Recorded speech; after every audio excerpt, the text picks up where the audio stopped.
Good afternoon, students. If you are able to see the screen and able to hear my voice clearly, please send yes in the chat box.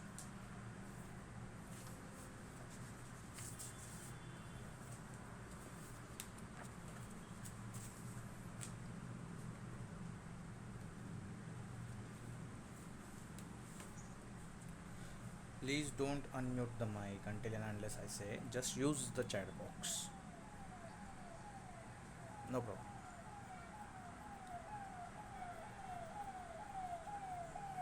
Okay. So there are 25 students present now. Uh, I want to give some instructions to you. First, I have sent the assignment in the WhatsApp group, and you have to solve all the questions. There is no option. You have to solve all the questions. You don't need to write the question. Just write the answers properly. And आप लोगों को जब assignment submit करना है तो आपको assignment लिखना है वो जो मार्केट के अंदर स्टेशनरी की शॉप में A4 साइज़ पेपर्स मिलते हैं, ठीक है, असाइनमेंट पेपर्स कहते हैं उनको। तो वो पेपर्स आपको यूज़ करने हैं असाइनमेंट लिखने के लिए, दोनों साइड वाले, ठीक है, वन साइड वाले नहीं, वन साइड लाइनिंग वाले नहीं, बोथ द साइड लाइनिंग जो होता है वो वाले। जहाँ पे भी ग्राफ की ज़रूरत है तो वहाँ पे आप लोगों को ये ग्राफ पेपर यूज़ करना है, ठीक है। ग्राफ चार्ट जो ग्राफ पेपर्स भी मार्केट में मिलते हैं A4 साइज़ के, तो जहाँ पे भी ग्राफ है वहाँ पे ग्राफ पेपर यूज़ करना है। आप ऐसे भी कर सकते हो, ग्राफ पेपर का एक बुक आता है जो सस्ता होता है, और उसके पेपर्स कट करके भी आप लगा सकते हो। चिपकाना नहीं है, स्टेपल करना है, ठीक है। और वो जो असाइनमेंट है आपको एक फ़ाइल लेनी है, फाइल के अंदर लगानी है, और उसके ऊपर एक इंडेक्स रहेगा। इंडेक्स का पेज भी मिलता है, अगर आप पूरा असाइनमेंट का सेट लेते हो तो उसके अंदर एक इंडेक्स पेज भी होता है। मेरे पास फ़िलहाल नहीं है, अगर होता तो मैं दिखा देता। और इंडेक्स पेज आपको लेना है। मैंने असाइनमेंट नंबर 3 भेजा है, 1 एंड 2 प्रिपेयर हो रहा है, तो 1 एंड 2 जैसे प्रिपेयर होगा वो भी आपको मिल जाएगा। असाइनमेंट के अंदर सभी इंस्ट्रक्शंस दिए गए हैं कि आप लोगों को क्या क्या उसके अंदर लगाना है। हाँ, और असाइनमेंट के साथ आप लोगों को जो आपका असाइनमेंट है, जैसे असाइनमेंट नंबर 3 है, उसका प्रिंट आउट ले लो, या फिर किसी ने प्रिंट आउट लिया तो उसका जेरोक्स भी आप लोगों को उसके अंदर उस असाइनमेंट्स के पहले, मान लो ये आपने असाइनमेंट लिख के रखा, ठीक है, suppose this is your assignment, ये आपने लिख के रखा, तो इसके ऊपर आप लोगों को असाइनमेंट के क्वेश्चंस जो है, जो प्रिंट आउट है, वो आपको इसके ऊपर स्टेपल करनी है, ठीक है। और स्टेपल करके ही फाइल के अंदर लगाना है। आगे पीछे हो जाएगा then I will not be responsible, ठीक। उसके अंदर डेट ऑफ सबमिशन भी दिया, जैसे थर्ड असाइनमेंट है, इसका 5 तारीख मैंने डेट ऑफ सबमिशन रखा है। तो फर्स्ट असाइनमेंट जो आपका रहेगा that is related to presentation of data, and second assignment रहेगा that is related to measures of central tendency, ठीक। तो ये 3 असाइनमेंट्स मेरी ओर से रहेंगे। हैदर सर अपने असाइनमेंट्स भेजेंगे, अब मैं हैदर सर से बात करता हूँ। और उसके अंदर डेट ऑफ सबमिशन, जो भी असाइनमेंट रहेगा उसके अंदर आपको हमेशा डेट ऑफ सबमिशन मिलेगा। सर अगर 5 तारीख लिखा और 6 तारीख को जमा किया तो चलेगा, जमा किया रहेगा तो कोई इशू नहीं, लेकिन मार्क्स आप लोगों को कम मिलेंगे, ठीक है। ऐसे पकड़ के चलो, -2 पकड़ के चलो। अगर 5 तारीख तक जिन लोगों ने दिया है, क्योंकि 3 तारीख को कॉलेज खुलेगा, तो 3, 4, 5 3 दिन आपके पास रहेंगे। अगर 6 तारीख को अगर किसी ने दिया तो उसको -2 होगा, 7 को दिया तो उसमें और -2 मतलब -4 होगा, ठीक है। इस तरीके से माइनस माइनस होते जाएंगे। 5 दिन के बाद दोगे, मतलब 10 तारीख को दोगे तो उसमें -10 हो जाएगा, तो आपको 0 मार्क्स मिलेंगे, ठीक। और 5 दिन के बाद जो भी असाइनमेंट सबमिट करेगा सिर्फ चेक होगा, but marks will be 0, negative marking नहीं रहेगी, ठीक।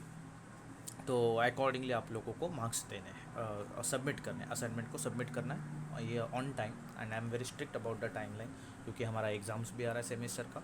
तो हमें जो 4-5 असाइनमेंट्स हैं मेरे ओर से, वो अपने कंप्लीट होने चाहिए, और वो फाइल आप लोगों का मेरे पास जमा रहेगा, क्योंकि आप लोगों का जो सेमेस्टर पेपर होता है वो 75 मार्क्स का होता है। 25 मार्क्स असाइनमेंट्स, आपका क्लास वर्क का नोटबुक, क्योंकि जब आप लोगों का एग्ज़ाम रहेगा, एग्ज़ाम के दिन आप लोगों को असाइनमेंट्स भी लाने हैं और नोटबुक भी लाना है, दोनों मेरे पास जमा करने होंगे। और आपका एग्ज़ाम होने तक I will check them and I will give you back, ठीक।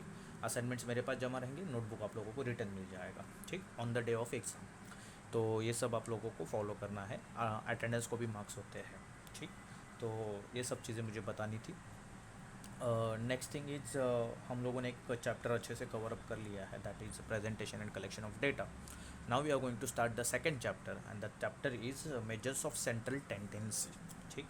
तो धीरे धीरे उसको समझने की कोशिश करेंगे कि क्या होता है मेजर्स ऑफ सेंट्रल टेंडेंसी, उसके अंदर हमें क्या क्या पढ़ना है, वो सब हम देखेंगे, ठीक।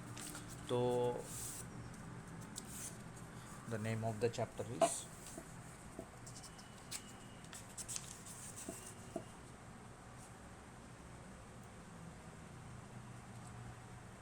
Measures of central tendency. ठीक है, पहले चैप्टर का मीनिंग समझते हैं। मेजर्स मतलब कैलकुलेट करना, मेजरमेंट। ठीक, तो कैलकुलेशंस। सेंट्रल टेंडेंसी, कोई बता पाएगा what is the meaning of central tendency? क्या होता है सेंट्रल टेंडेंसी? ये सब आपको पता है, ये चैप्टर में जितना भी हम पढ़ने वाले हैं ये सब आप लोगों को पता है। What do mean by measures calculate, but central tendency, what is the meaning of central tendency? कोई बताएगा क्या होता है सेंट्रल टेंडेंसी?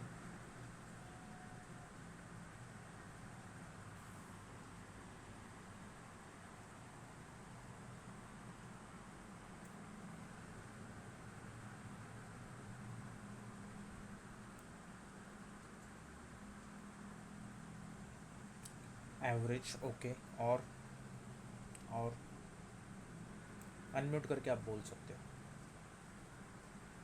जल्दी।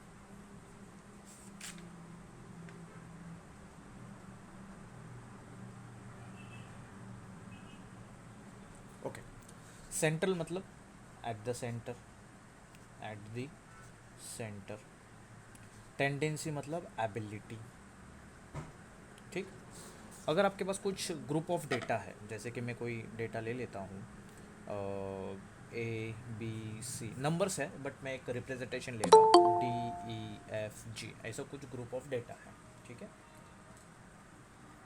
और ये डेटा का जब भी कोई वैल्यू हम कैलकुलेट करते हैं, अगर वो ये क्या है, यहाँ पे 3, यहाँ पे 3, और इनके बीच में आया हुआ वैल्यू, ठीक, अगर वो ये आ गया आपका एट द सेंटर वाला पार्ट, ठीक, तो कोई भी वैल्यू जो अगर सेंटर के पास आता है, ठीक है, सेंटर के पास, अभी क्या हुआ, जो मैंने कैलकुलेशन किया, यू डू एनी कैलकुलेशन, ठीक है, you do any calculation, and वो कैलकुलेशन के बाद you get the value at centre. कहाँ पे मिलता है? सेंटर पे मिलता है। तो क्या हो जाता है, जो वैल्यूज़ है वो होते हैं कॉन्सेंट्रेट। क्या हो जाता है? वो कॉन्सेंट्रेट होते हैं, वैल्यूज़ गेट कॉन्सेंट्रेट। ठीक है, कहाँ पे कॉन्सेंट्रेट होते हैं? Near to central value. हमेशा सेंटर नहीं आएगा, बट सेंट्रल वैल्यू के आसपास आएगा। ठीक है, तो एनी कैलकुलेशन का जो वैल्यू आएगा, अगर वो सेंटर के पास आता है, कॉन्सेंट्रेट होता है नियर टू सेंट्रल वैल्यू, ठीक है, उसको हम क्या कहते हैं? सेंट्रल टेंडेंसी कहते हैं। क्या कहते हैं उसको हम? Central tendency. ये जो सेंट्रल टेंडेंसी नाम है उसका ये डेफिनेशन, ठीक है, उसको हम क्या कहते हैं? Central tendency. एंड ये जो सेंट्रल वैल्यू होता है जिसके पास ये सब हो रहा है, ठीक है, जैसे कि फिलहाल ये केस में डी है, तो ये जो सेंट्रल वैल्यू होता है, ठीक है, उसको हम कहते हैं मेजर्स ऑफ सेंट्रल टेंडेंसी। ठीक है, उसको हम क्या कहते हैं? मेजर्स ऑफ सेंट्रल टेंडेंसी कहो, या फिर मेजर ऑफ लोकेशन कहो, या फिर सिंपली आप इसको एवरेज कहो। क्या कहो? एवरेज कहो। तो आप इसको जो नाम से जानना चाहते हो उस नाम से आप इसको बुला सकते हो। ठीक है, मैं फिर से बता रहा हूँ, सेंट्रल टेंडेंसी मतलब क्या? आपके पास कुछ नंबर है, नंबर से या फिर कुछ डेटा है, ठीक है, इट इज़ योर डेटा। तो कुछ डेटा आपके पास अवेलेबल है, उनका जो एक कैलकुलेशन करोगे, कुछ तो भी एक कैलकुलेशन कर रहे हो, कुछ तो एक मेथड अप्लाई कर रहे हो, वो मेथड अप्लाई करने के बाद, यानी कैलकुलेशन करने के बाद जो वैल्यू आता है वो कहाँ पे आता है? सेंटर पे। तो आपका पूरा जो वैल्यूज़ है उनका कहाँ क्या हो जाता है? सेंटर पे आने के बाद कॉन्सेंट्रेशन होता है। तो उस कॉन्सेंट्रेशन, इस मेथड को हम कहते हैं सेंट्रल टेंडेंसी, एंड उस वैल्यू को कहते हैं मेजर्स ऑफ सेंट्रल टेंडेंसी या मेजर्स ऑफ लोकेशन, या फिर एवरेज कहते हैं। क्या कहते हैं फिर उसको? एवरेज। अभी ये आपका जो एवरेज है, ठीक है, ये एवरेज मतलब सिंपली जिसको आप मीन कहते हो वो नहीं है। It is not only mean, it is not only mean. तो ये क्या क्या है? तो ये जो एवरेज है ये क्या क्या कवर अप करेगा? देखो, एरिथमेटिक मीन, एरिथमेटिक मीन क्या होता है आपको बताया जाएगा। फिर दूसरा होता है वेटेड मीन, एक होता है वेटेड मीन, ठीक। फिर एक होता है मोड, एक होता है मीन, सॉरी मेडियन। मीन तो यही हो गया एरिथमेटिक मीन। ये फिर एक होता है क्वार्टाइल्स, ठीक है। फिर एक होता है कंबाइंड मीन, एक होता है कंबाइंड मीन। फिर होता है डेसाइल्स, क्या होता है? डेसाइल्स। फिर होता है परसेंटाइल्स, ठीक। फिर होता है आपका डेसाइल्स, परसेंटाइल, ज्योमेट्रिक मीन। फिर होता है हार्मोनिक मीन, तो ऐसे अलग अलग वैल्यूज़ है, ठीक है, जिनका आप कैलकुलेशन करने के बाद जिनका मेन जो आंसर आता है वो कहाँ पे आता है, सेंटर के पास आता है, सेंट्रल वैल्यू के पास आता है। तो ये सब हमको इनको क्या कहेंगे, मेजर्स ऑफ सेंट्रल टेंडेंसी। अपने सिलेबस में जो है, ठीक है, वो ये वाला पार्ट है, दिस इज, ये अपने सिलेबस में फ़िलहाल तो नहीं है, ठीक है, फिलहाल ये अपने सिलेबस में नहीं है, but they are still the part of measures of central tendency, they are still the part of measures of central tendency. जिन लोगों को समझा से यस, जिनको नहीं समझा से नो।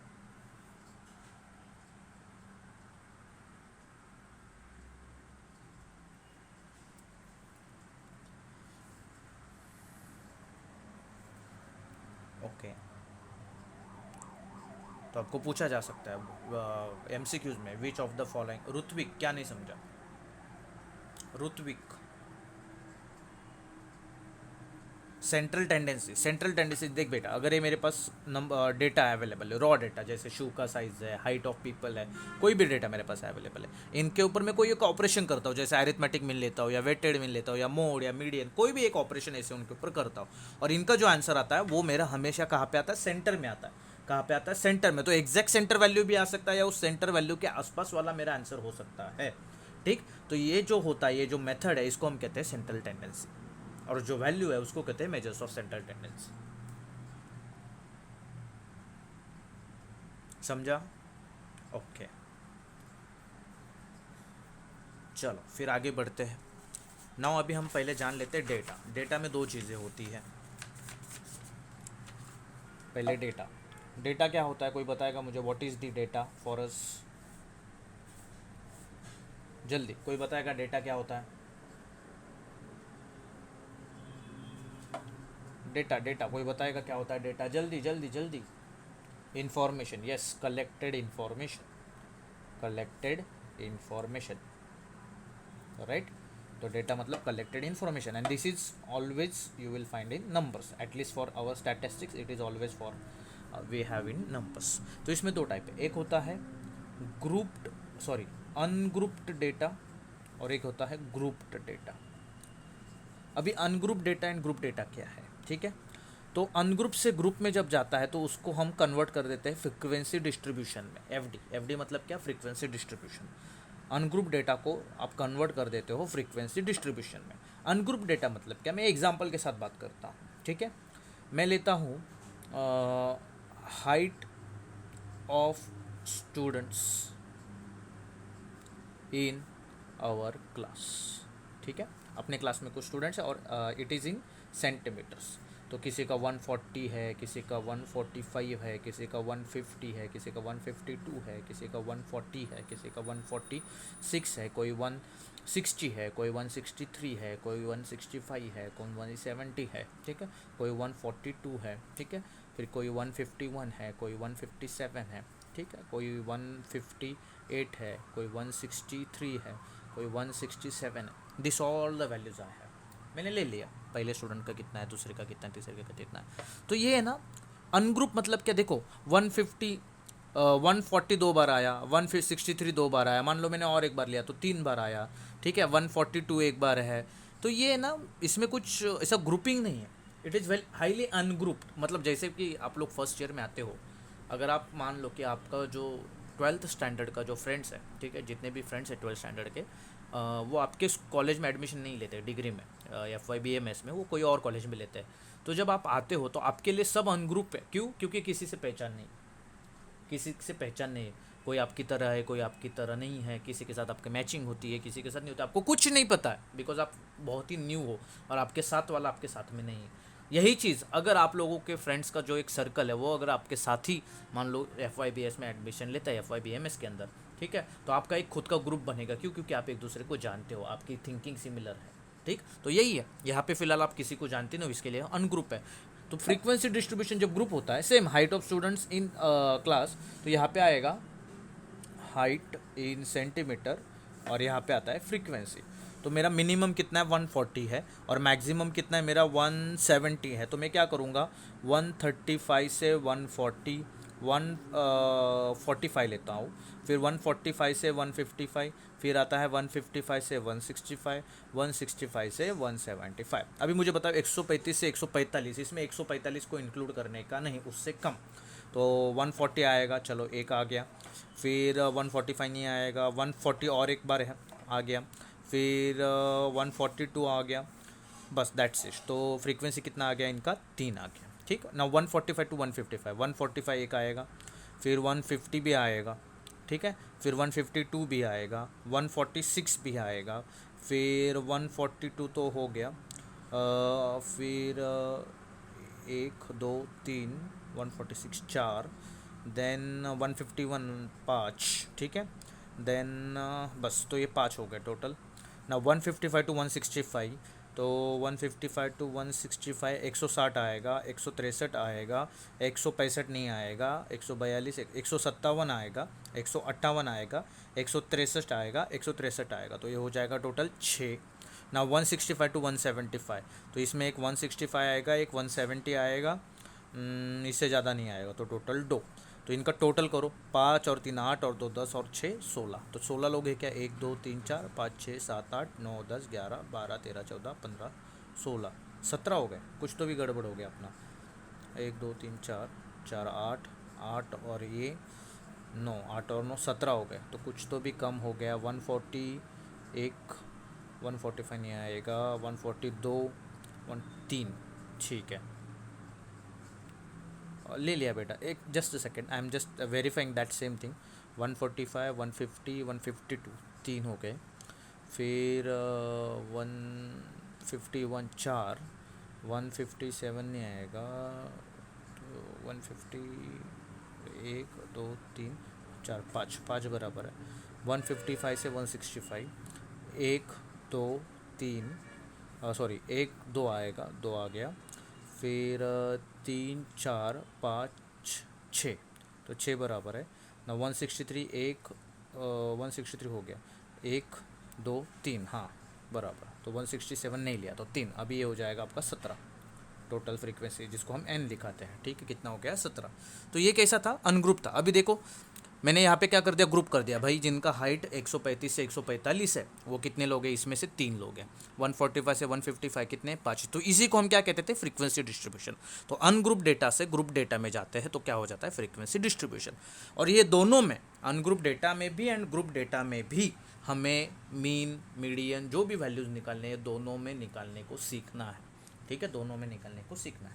जो अनग्रुप डेटा है इसको हम रॉ डेटा भी कहते हैं, बहुत इंपॉर्टेंट वर्ड है, ध्यान देना ज़रा, MCQ ट्रू फॉल्स में आएगा। इसको हम क्या कहते हैं, रॉ डेटा, क्या कहते हैं, it is called as a raw data, ठीक है। तो ये है आपका रॉ डेटा। ये रॉ डेटा है, ये इजीली मैनेजेबल होता है, ज़्यादा दिमाग का दही नहीं करता है। यहाँ पे देखो कितना कैलकुलेशन आपको करना है, तो ये इजीली मैनेजेबल है, ठीक है, ये इजीली मैनेजेबल है, ठीक है। एंड इजीली मैनेजेबल होने के कारण हैंडलिंग इसका ईजी, हैंडलिंग ईजी हो जाता है, ठीक। तो ये आपका क्या होता है, रॉ डेटा है। वैसे फ्रीक्वेंसी डिस्ट्रीब्यूशन जाना है तो आप लोगों को कैलकुलेशन करना है, ठीक। तो इट इज़ ईजी, बट ये ईजी है लेकिन ये बेटर है, ठीक है, बेटर हैंडलिंग है इसमें, बेटर हैंडलिंग, क्योंकि स्टार्टिंग में दिक्कत है। एक बार ये डेटा आपका एक फॉर्मेट में आ गया तो आपको बाद में टेंशन लेने की बात में, तो ये बेटर हैंडलिंग होता है, better handling than ungroup data. Ungroup से इसका हैंडलिंग कैसा है, बेटर है, ठीक है, it is better handling than ungroup data, ठीक। And it is widely use, बहुत जगह पे आपको यही देखने को मिलेगा, अनग्रुप कम देखने को मिलता है, ज़्यादा तो आपको ग्रुप डेटा ही देखने को मिलता है, ठीक है। तो ये जो आपने बनाया, ये जो है इसको हम कहते हैं ग्रुप्ड फ्रीक्वेंसी टेबल। क्या कहते हैं, grouped frequency table, F table मतलब फ्रीक्वेंसी टेबल, ठीक है। सो ये होता है ग्रुप फ्रीक्वेंसी टेबल। इसके अंदर आप लोगों को सब कंसेप्ट पता है अभी। ये होता है आपका क्लास होता है, ठीक है, तो ये क्लास है। फिर आपके पास एक होता है क्लास इंटरवल होता है, क्लास इंटरवल नाम करके एक कंसेप्ट होता है जो इन दोनों के बीच का डिफरेंस है, ठीक। फिर आप लोगों को क्लास मार्क पता है, इन दोनों का difference, class mark is equals to difference या फिर interval class interval divide by 2, तो 155 165 का डिफरेंस कितना है 10, 10 डिवाइड बाई 2 करोगे तो 5, तो 105 में 5 ऐड करो तो 160 आपका क्या बन जाएगा, क्लास मार्क बन जाएगा। लोअर लिमिट, अपर लिमिट, ये सब हम लोगों को इसके अंदर पता है क्योंकि ऑलरेडी हमने ग्रुप प्रेजेंटेशन ऑफ डेटा में सब कुछ पढ़ के रखा है। तो मुझे यहाँ पे सिर्फ बताना था डेटा अनग्रुप ग्रुप क्या मीनिंग होता है। जितने लोगों को समझा यस, नहीं समझा नो। जल्दी तो हम आगे बढ़ेंगे। आज हमें क्या क्या कवर करना है, arithmetic mean of ungroup data and group data, then weighted mean, ठीक है, वेटेड मीन भी कवर करना है, अनग्रुप डेटा, ग्रुप डेटा, ठीक। फिर उसके बाद हम लोग जाएंगे टूवर्ड्स, ठीक है, क्या कहते हैं उसको, मोड एंड मीडियन, ठीक। तो आज देखते कितना कवर करते, मेरा प्लानिंग तो मीडियन कवर करने तक का है, ठीक।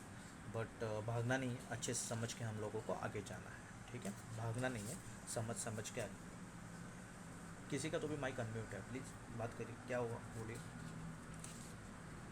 ठीक। अगर आज ये हो जाता है तो सिर्फ हम quartiles and we will be remaining with only quartiles. तो देखते हैं अगर ये हो जाता है क्वार्टाइल्स तो अच्छी बात है, नहीं तो फिर हमें एक और लेक्चर, मेरा प्लानिंग है कि आज ही लेक्चर ख़त्म करूँ अच्छे से।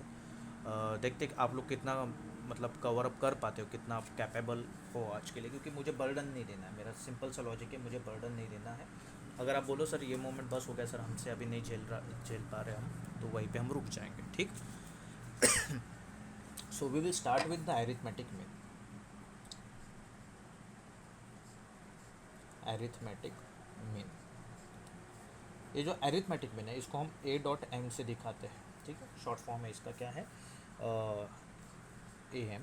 ये बहुत कॉमनली यूज मीन है, ठीक है, it is very commonly used, average कह सकते हो आप, ठीक है, it is commonly used average, ठीक है, कॉमनली यूज एवरेज, ठीक है। इसको आप सिंपली मीन नाम से भी जानते हो, ठीक है, आप इसको किस नाम से जानते हो, मीन नाम से, लेकिन M से नहीं दिखाते हम इसको, M से नहीं दिखाते, तो इसको डिनोट करते हैं, ठीक है। डिनोट करने का तरीका है जो भी आपका XYZ, X बार या फिर A बार या फिर आपका Y बार, ऐसे, तो ये बार आ गया मतलब समझ जाने का इट इज़ मीन, ठीक है।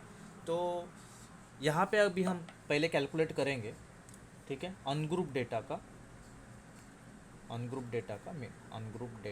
मीन वैल्यू निकालेंगे, ठीक। तो क्वेश्चन आएगा सीधा आपको, क्वेश्चन है find the mean of, mean बोलेंगे, अरिथमेटिक मीन बोलेंगे, 5 8 3 7 8 15 12 4, ठीक। इन ये जो डेटा दिया इसका आपको क्या निकालना है, मीन निकालना है, ठीक है। और दिख रहा है कि ये बहुत ही कैसा है, अनग्रुप्ड है, कहीं पे इसका फ्रीक्वेंसीज नहीं दिया है, ठीक है। तो कैसे निकालेंगे, तो लिखेंगे वी नो दैट। अभी इसके डेफिनेशन के अकॉर्डिंग जाएंगे। मीन मतलब एक्स बार में लिखता हूँ, और ये डेफिनेशन क्या कहता है, हर एक value x1 plus x2 plus x3 यहाँ से लेके xn मतलब लास्ट वैल्यू जो भी कोई वैल्यू रहेगा divided by total number of values, ठीक, divided by total number of values.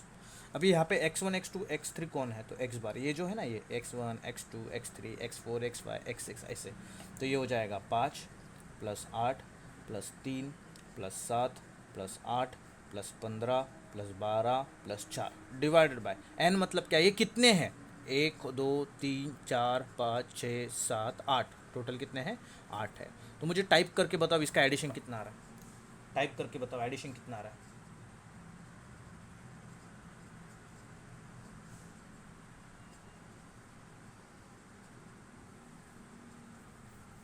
Type करके बताओ कितना आ रहा है एडिशन, 5 8 3 7 8 15 12 4 का कितना आ रहा है, बताओ, चलो जल्दी बताओ।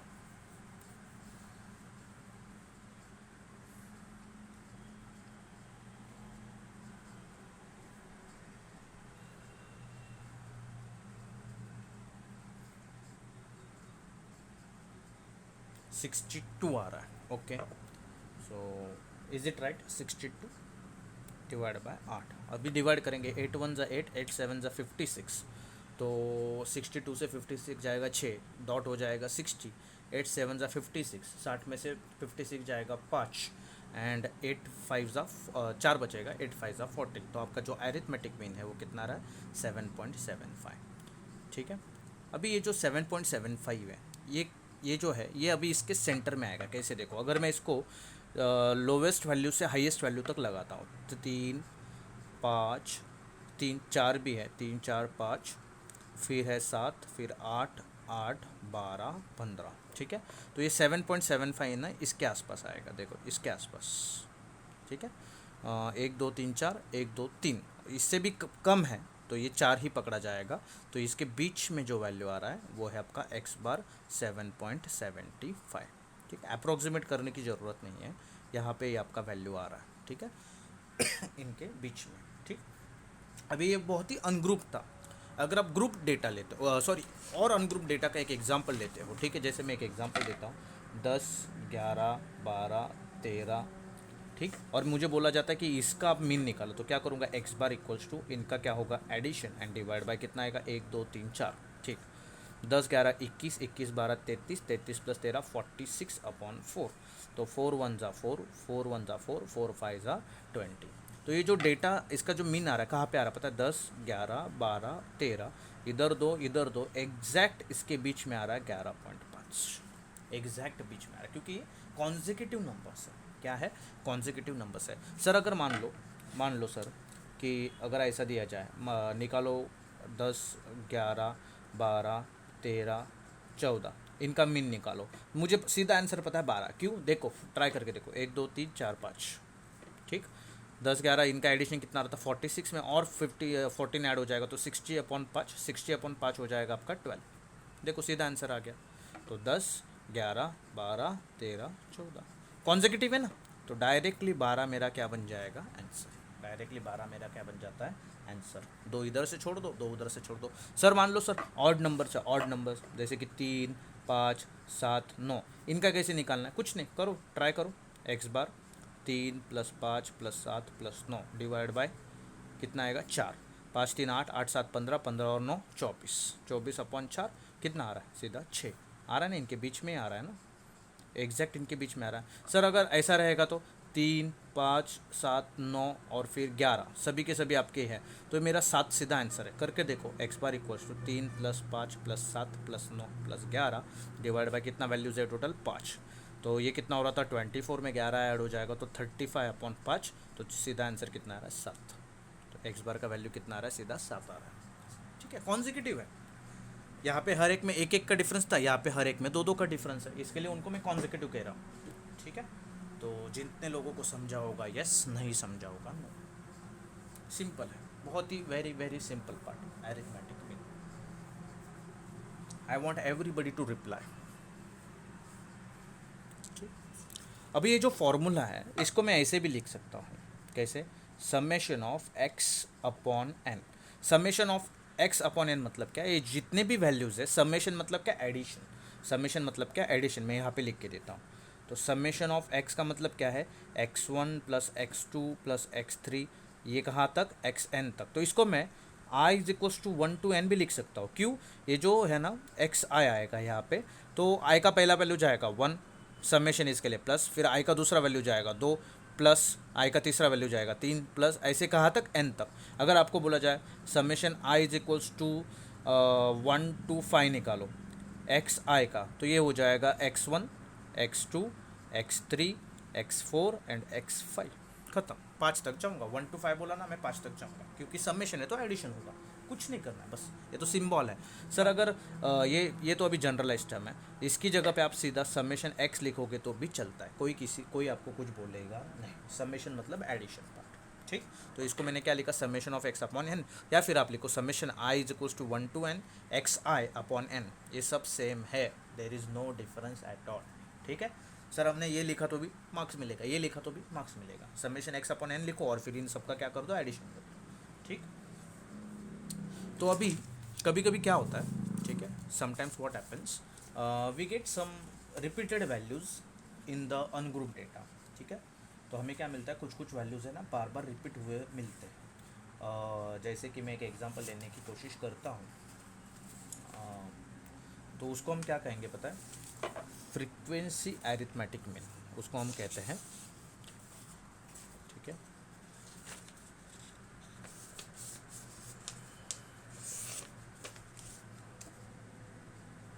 फ्रीक्वेंसी अरिथमेटिक मीन मतलब क्या, ठीक है। यहाँ पे some data values are repeated. तो मैं एग्जांपल लेता हूँ सीधा, find arithmetic mean of values are, give me a second, 5 6 3 2 6 5 3 6। देखो यहाँ पे ये डेटा के अंदर 6 कितनी बार रिपीटेड है, 3 बार।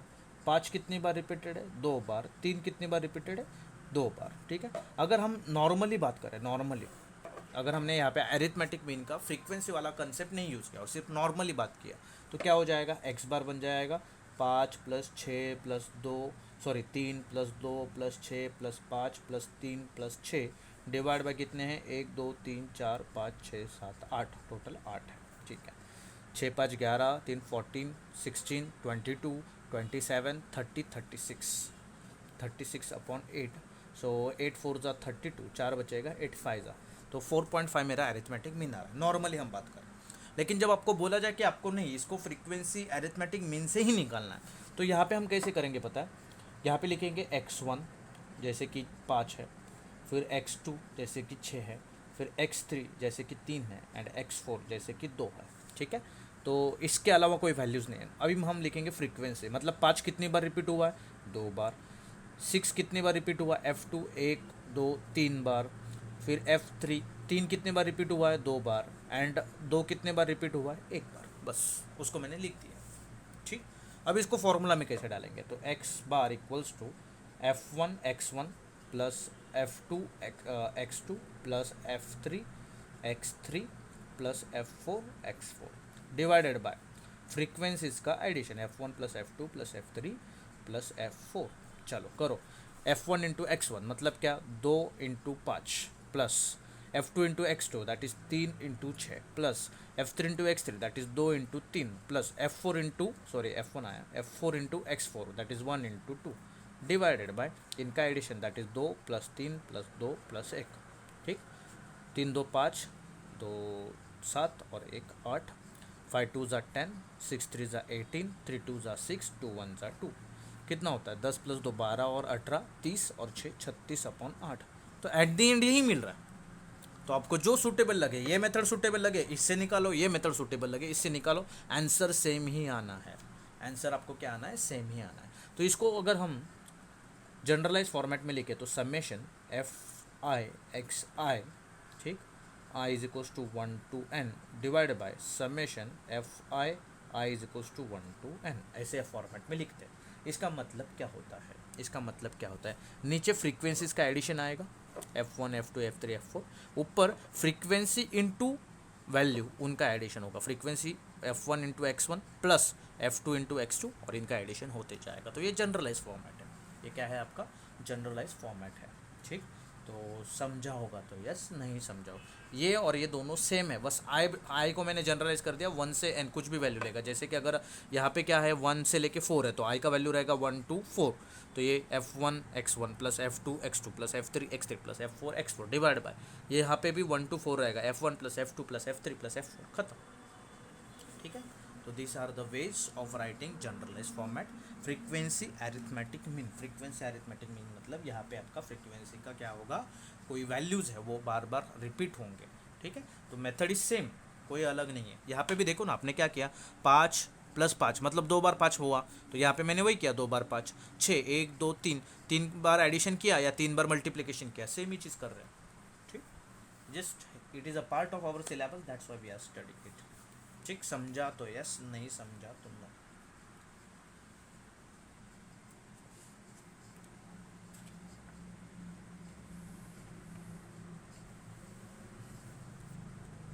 Okay, so now we will do one more example. हम एक और क्वेश्चन सॉल्व करते हैं।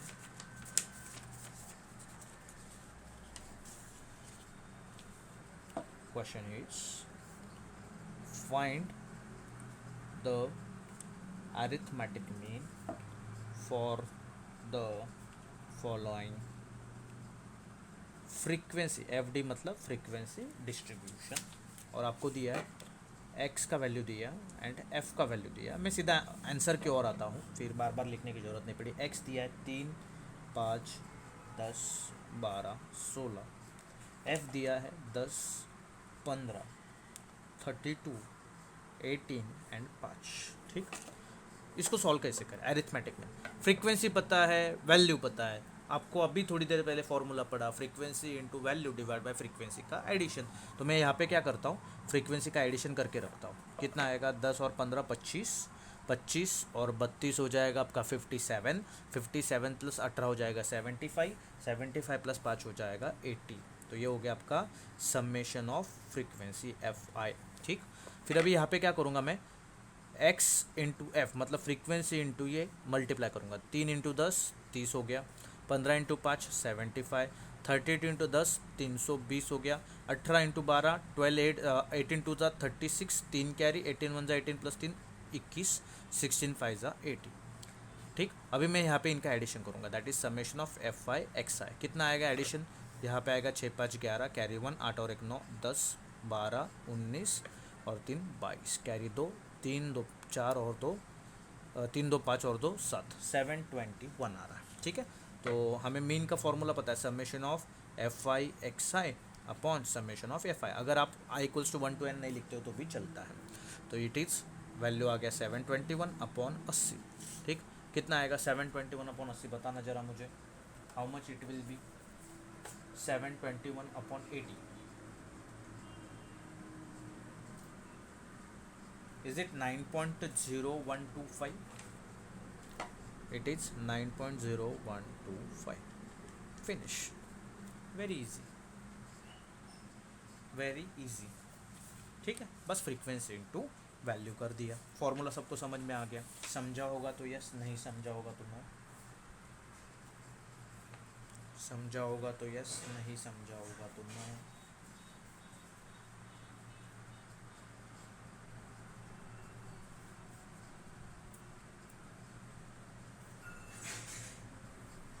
ठीक,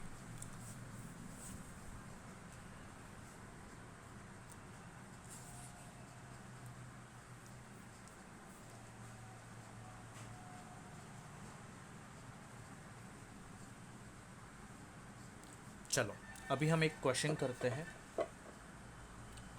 now it is related to group data. ठीक है, कौन से रिलेट, किससे रिलेटेड है? अभी ग्रुप डेटा से। ठीक है, सो क्वेश्चन इज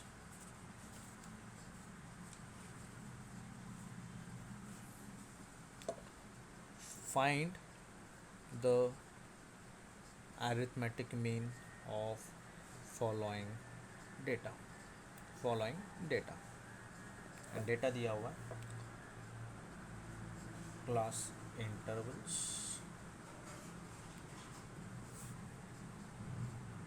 ठीक, and next part is given that is frequencies F. Class intervals है 0 से 10, फिर नेक्स्ट है 10 से 20। ठीक है, नेक्स्ट दिया है 20 से 30, द नेक्स्ट वन इज 30 से 40, नेक्स्ट वन इज 40 से 50, नेक्स्ट वन इज 50 से 60। ठीक, द फ्रीक्वेंसीज आर 6, 8, 11, 10, 9 एंड 6। ठीक है, तो इसका मतलब क्या होता है? 0 से 10 मतलब 0 से 10 नहीं लेना, 0 से 9 में जो लोगों का हाइट है, वेट है, वॉट एवर इट इज़, ऐसे कितने लोग हैं? 6 लोग हैं। ठीक है, फिर 10 से 19 में कितने लोग हैं जिनका हाइट वेट जो कुछ है? 8 लोग हैं। ऐसे तो इसको सॉल्व कैसे करना? सीधा सॉल्यूशन के ऊपर आते हैं। हाउ टू सॉल्व दिस,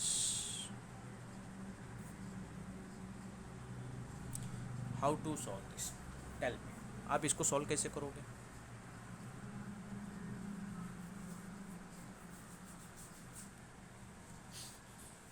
जल्दी इसको सॉल्व करना है। कैसे, क्या क्या क्या? फ्रीक्वेंसी का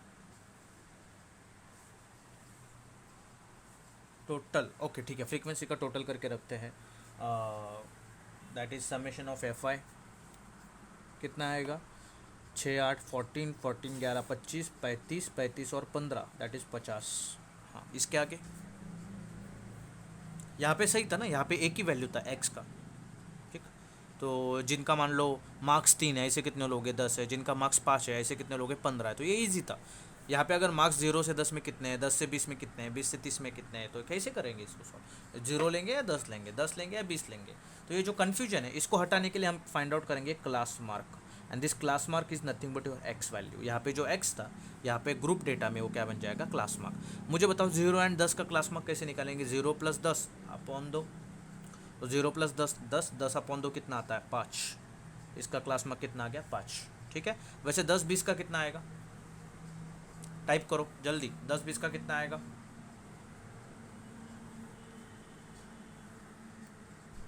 कितना आएगा 15, वेरी गुड। 20 25, 20 30 का 25, 30 40 का 35, 40 50 का 45, फिर 55। क्या किया हमने, 0 से 10 का एक का निकाल लिया, कितना है 5, और ये इंटरवल कितने का 10 का है, तो हर एक में 10 10 ऐड करते गए, 5 10 15, फिर ऐसे बढ़ते गए। ठीक है, अभी ये x मिल गया, f पता है, तो क्या निकालेंगे x इंटू एफ। करो, 6 5 ज़ा 30, 15 8 ज़ा 120, 11 25 कितना जाता है, 11 5 ज़ा 55, 5 कैरी 27। ठीक, 10 इंटू 35 इज 350, 9 इंटू 45, 9 5 ज़ा 45, 4 कैरी 9 4 ज़ा 36 प्लस 4 40, नाउ 6 इंटू 5 30, 3 कैरी 33 आ गया। अभी हम क्या करेंगे, इसका एडिशन करेंगे। ठीक है, तो ये क्या बनेगा आपका summation of F Y X I.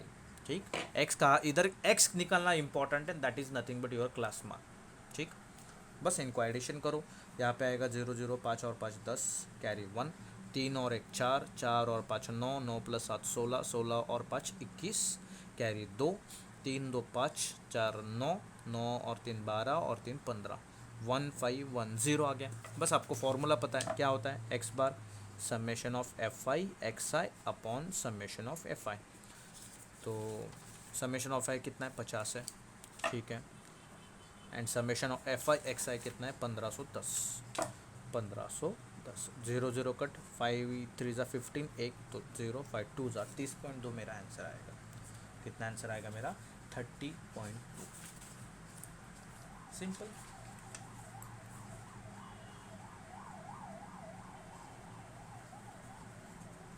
Very very very very simple.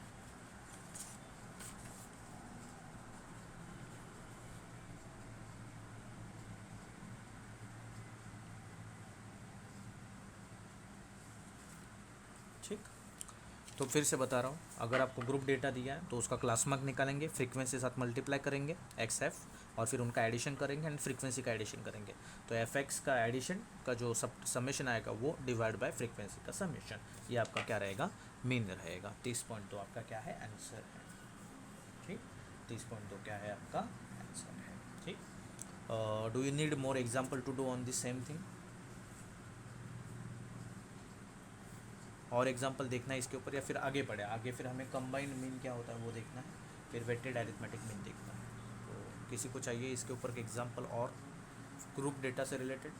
Ungroup मैंने बता दिया, ग्रुप डेटा से related Sanika is saying no. Okay fine.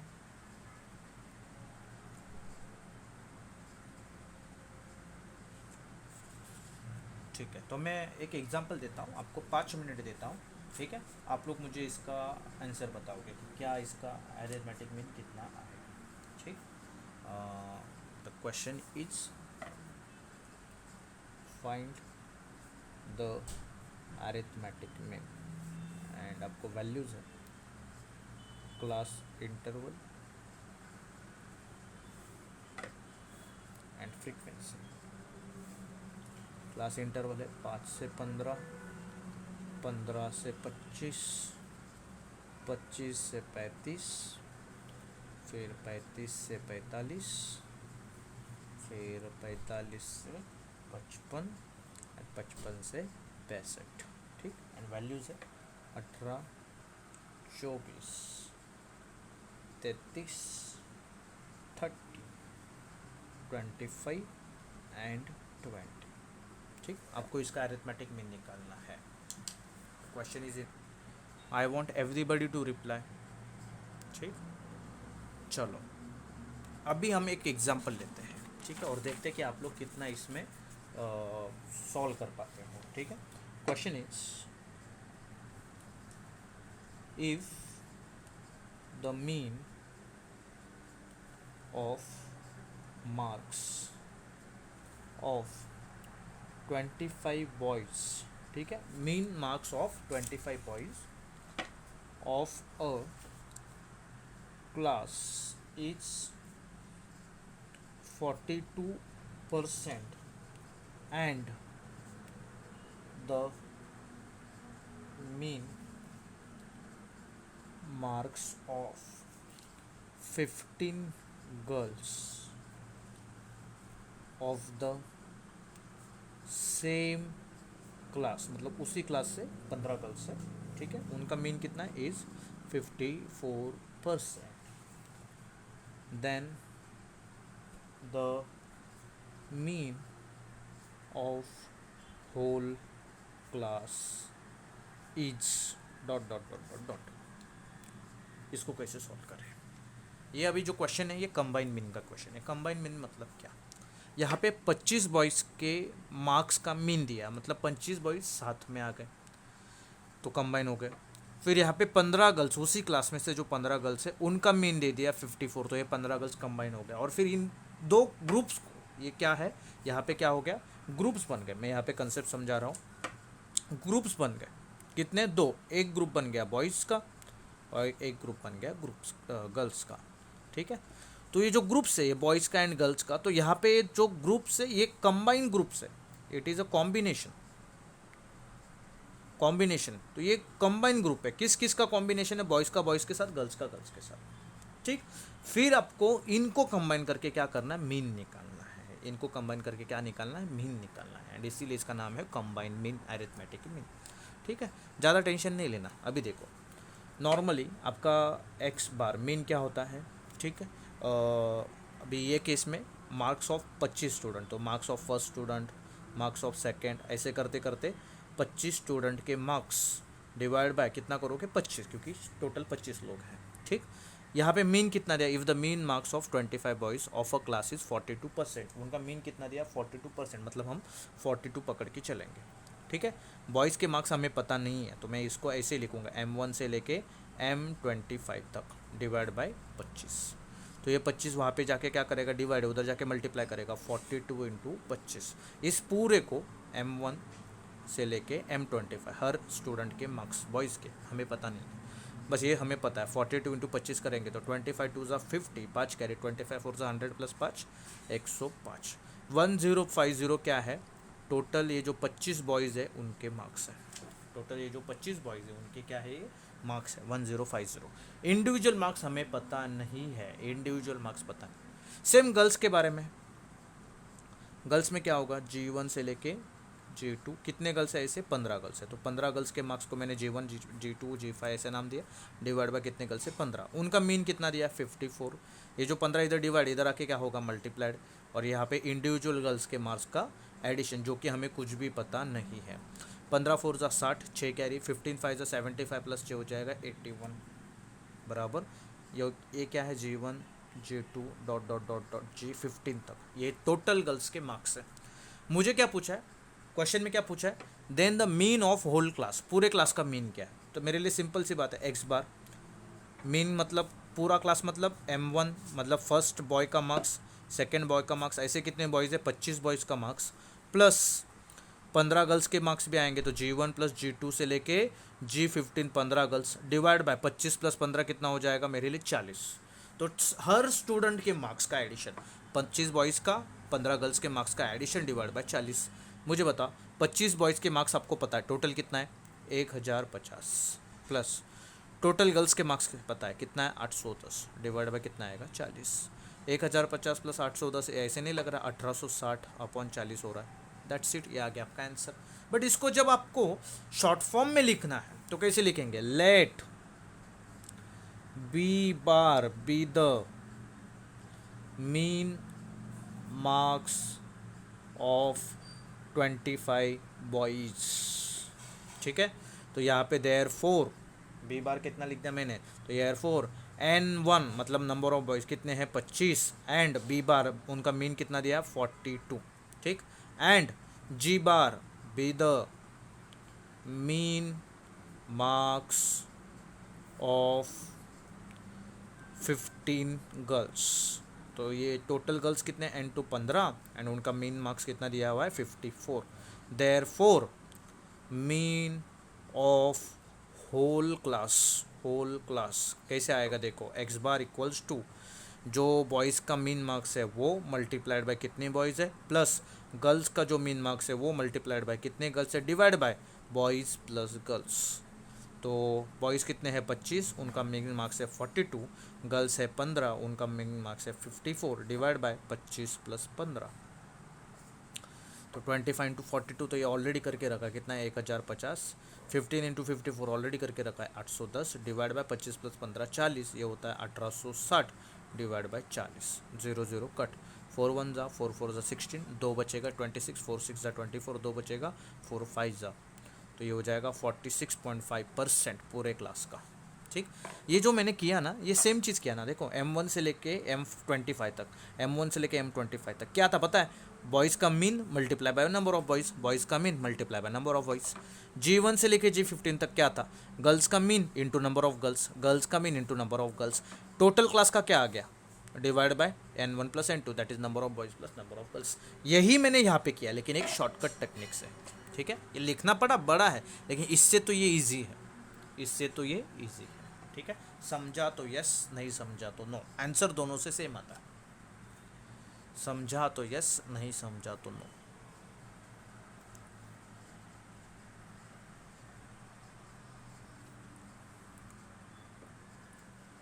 और एक एग्जांपल लेंगे, डोंट वरी, और हमारे पास एग्जांपल्स हैं।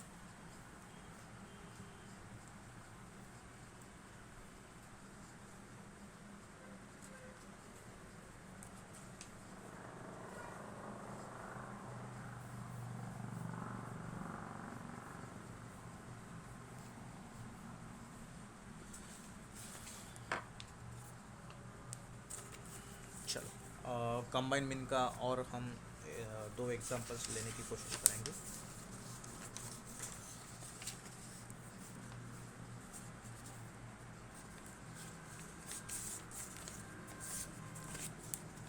Question is find arithmetic mean, ठीक। और आपको दिया हुआ है group A, group B and group C, ठीक है। ऐसे आपको क्या दिए हुए हैं, ग्रुप दिए हुआ है। फिर इनका हर एक ग्रुप का एक अरिथमेटिक मीन दे के रखा है दैट इज योर एक्स बार। तो ग्रुप ए का अरिथमेटिक मीन है 7, फिर 8 और फिर 15।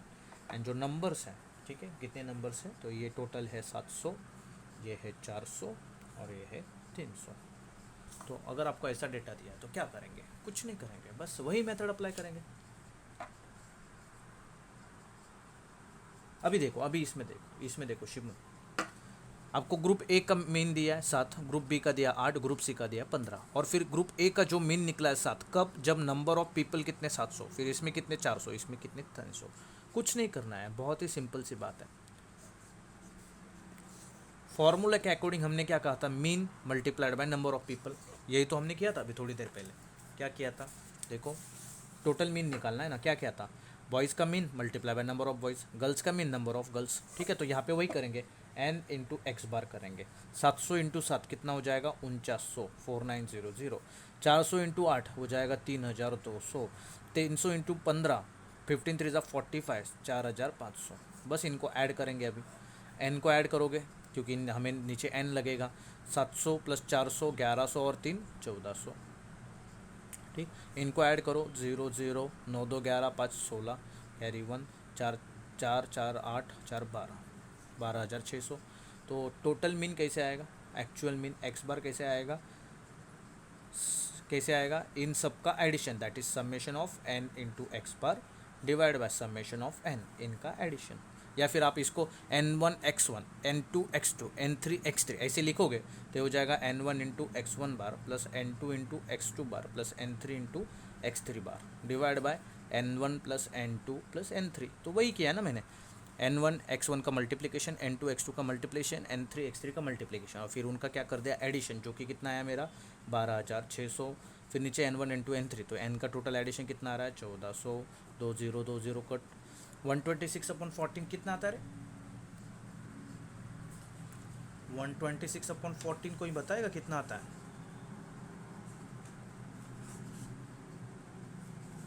9 आता है ना? हाँ, यस। तो ये आ गया आपका आंसर, सिंपल।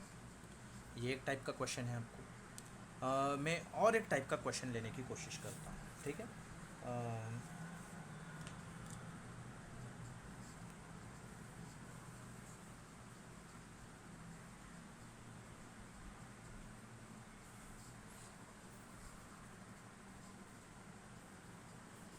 क्वेश्चन एक है, अच्छा क्वेश्चन है, ठीक। लास्ट वैरायटी इस टाइप के क्वेश्चन का, फिर हम वेटेड मीन के ऊपर जाएंगे। Question is, in a college, एक कॉलेज है, ठीक, हैविंग 70% गर्ल्स, वो कॉलेज में 70% गर्ल्स है। द एवरेज, या फिर मीन आप कह सकते हो, average of students opting for CA, that is chartered accountant, is 25%, ठीक है। स्टूडेंट्स की बात चल रही है, बॉयज़ या गर्ल्स की नहीं। 25% स्टूडेंट्स क्या करते, CA को ऑप्ट करते हैं। Average of 25 students opt for CA if the average of boys opting for CA is 15%। अगर बॉयज़ की बात करें तो बॉयज़ में CA ऑप्ट करने का एवरेज मीन कितना है 15%। तो बोला गया है find the average of girls opting for CA, ठीक है। अभी मैं इस डेटा को इस चार्ट में कन्वर्ट कर सकता हूँ क्या? Yes, I can do that. कैसे? देखो कैसे। एक है बॉयज़, एक है गर्ल्स, ठीक। इन कॉलेज हैविंग 70% गर्ल्स है, गर्ल्स कितने हैं 70%। तो मुझे बताओ बॉयज़ कितने रहेंगे? अगर 100 में से 70% गर्ल्स है तो ऑब्वियसली बॉयज़ कितने रहने चाहिए, बताइए। वेरी गुड, कितने रहेंगे 30% रहेंगे। सिंपल, ज़्यादा दिमाग लड़ाने की भी बात नहीं है यहाँ पे, ठीक है। चलो, तो यहाँ पे बॉयज़ का एवरेज कितना दिया, बॉयज़ का एवरेज कितना दिया, average of boys opting for CA कितना दिया 15% दिया, ठीक है। और पूछा क्या, find the average of girls opting for CA, ये हमें पूछा है। तो मैं इसको क्या मान के चलूँ, चलो मैं इसको लिखता हूँ X2 बार, ठीक है। गर्ल्स का क्या लिखता हूँ मैंने X2 बार, या फिर G बार लिखता हूँ, सबसे बेस्ट G बार। कितने गर्ल्स, कितना एवरेज गर्ल्स इस CA के लिए ऑप्ट करेंगे, ठीक है। तो यहाँ पे क्या दिया आपका, मीन लिखा है मैंने, क्या लिखा है, मीन लिखा है, ठीक है। तो ये और ये सेम नहीं लग रहा है, ये और ये क्या है, सेम है। तो कैसे सॉल्व करेंगे आप इसको? पहले तो n का एडिशन आएगा, 30 + 70 100 हो जाएगा, ठीक है। फिर आप क्या करते हो, n इंटू मीन, मतलब n इंटू एक्स बार, तो 30 इंटू 15 कितना हो जाएगा 45 एंड 0 तो 450, एंड 70 इंटू जी क्या हो जाएगा 70 G बार, है ही नहीं तो मैंने मल्टीप्लाई कर दिया। तो इनका एडिशन क्या आएगा 450 + 70 G बार। जो मैंने यहाँ किया वही मैं यहाँ पे कर रहा हूँ। फिर आपको फॉर्मूला पता है, फॉर्मूला क्या दिया हुआ, एक्स बार क्या होता है final n summation of n x I bar upon summation of n। चलो अभी यहाँ पे समेशन ऑफ n x बार कितना आ रहा है 450, कितना आ रहा है यहाँ पे 450 + 70 G बार, ठीक है। 450 + 70 G bar and summation of n मतलब नंबर ऑफ स्टूडेंट्स कितना आ रहा है 30 + 70 कितना आ रहा है 100 आ रहा है, ठीक है, हो गया। अभी सर यहाँ पे x बार है और G बार है, दो अननोन है, लेकिन x बार उन्होंने देख के रखा है। उन्होंने क्या बोला है, the average of students opting for C A is 25%, मतलब पूरे कॉलेज का एवरेज उन्होंने दे के रखा है, कितना दे के रखा है 25%। तो एक्स बार का वैल्यू कितना दे के रखा है 25%। ये 100 उधर जाके मल्टीप्लाई करेगा तो कितना हो जाएगा 25 into 100 equals to 450 plus 70 G बार। 450 इधर आके डिवाइड माइनस होने वाला है, 25 इंटू 100 हो जाएगा 2500, 450 इधर आके हो गया माइनस इक्वल्स टू 70 जी बार। 2500 में से 450 जाएगा तो कितना बचेगा 2100, कितना बचेगा 2100 नहीं 2050, 2050 equals to 70 G bar. 70 multiplied इधर आने के बाद डिवाइड होगा, 2050 divide by 70 equals to G बार।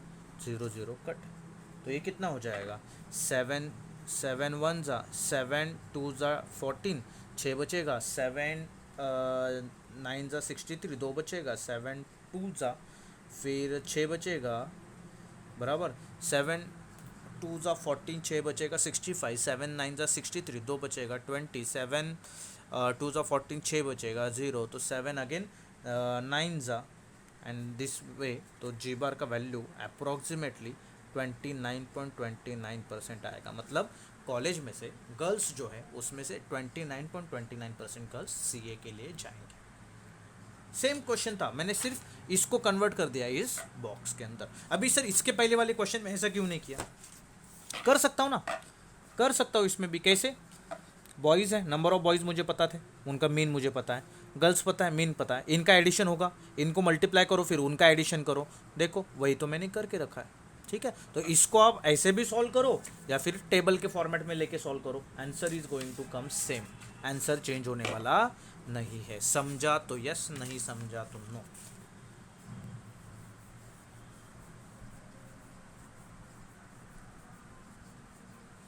आपको असाइनमेंट्स में और प्रैक्टिस क्वेश्चंस मिलेंगे, अलग अलग बुक्स में मिलेंगे, कंसेप्ट्स आर सेम। डाउट रहेगा मुझे फ़ोटो खींच के भेज देना, सर मुझे ये डाउट है, या फिर आपका क्लासरूम अपना जो व्हाट्सअप ग्रुप है उसके अंदर भेज दो, I will solve your doubt, don't worry, I will solve your doubt.